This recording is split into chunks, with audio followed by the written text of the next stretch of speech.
मरकुस रचित सुसमाचार 2 अध्याय 1 आयत से।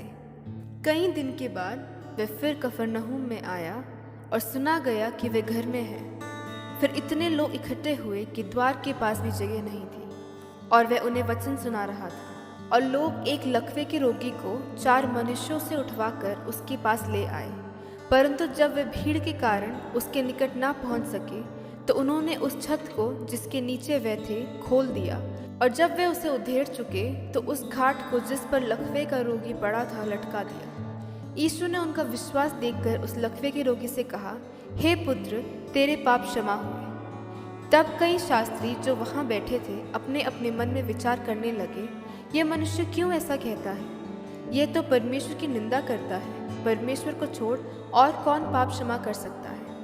यीशु ने तुरंत अपनी आत्मा में जान लिया कि वे अपने अपने मन में ऐसा विचार कर रहे हैं और उनसे कहा, तुम अपने अपने मन में ये विचार क्यों कर रहे हो? सहज क्या है?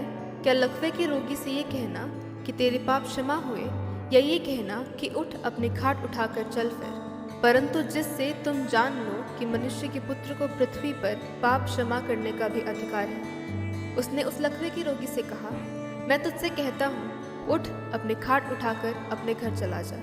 वह उठा और तुरंत खाट उठाकर सबके सामने से निकलकर चला गया।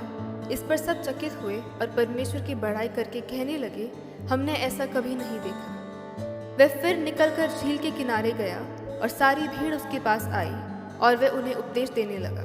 जाते हुए उसने हल्फई के पुत्र लेवी को चुंगी की चौकी पर बैठे देखा और उससे कहा, मेरे पीछे हो ले।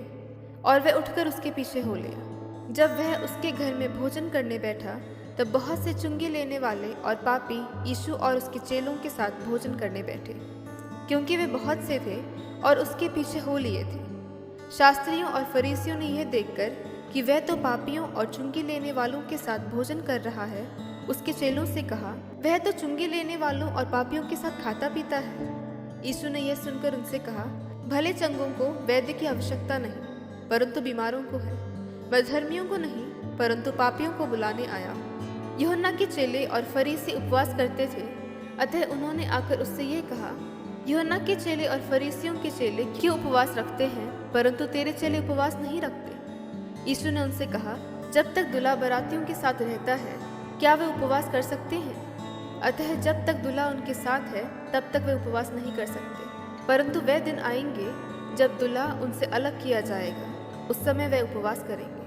कोरे कपड़े का पैबंद पुराने वस्त्र पर कोई नहीं लगाता, नहीं तो वह पैबंद उसमें से कुछ खींच लेता, अर्थात नया पुराने से, और वह पहले से अधिक फट जाएगा। नए दाखरस को पुरानी मशकों में कोई नहीं रखता, नहीं तो दाखरस मशकों को फाड़ देगा और दाखरस और मशकें दोनों नष्ट हो जाएंगी, परंतु नया दाखरस नई मशकों में भरा जाता है।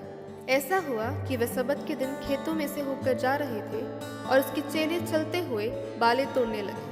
तब फरीसियों ने उससे कहा, देख, ये सबत के दिन वे काम क्यों करते हैं जो उचित नहीं?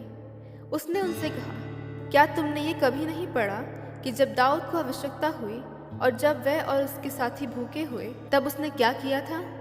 उसने कैसे अबियातर महायाजक के समय परमेश्वर के भवन में जाकर भेंट की रोटियां खाई, जिसका खाना याजकों को छोड़ और किसी को भी उचित नहीं, और अपने साथियों को भी दी। तब उसने उनसे कहा, सबत का दिन मनुष्यों के लिए बनाया गया है, ना कि मनुष्य सबत के दिन के लिए। इसलिए मनुष्य का पुत्र सबत के दिन भी स्वामी है।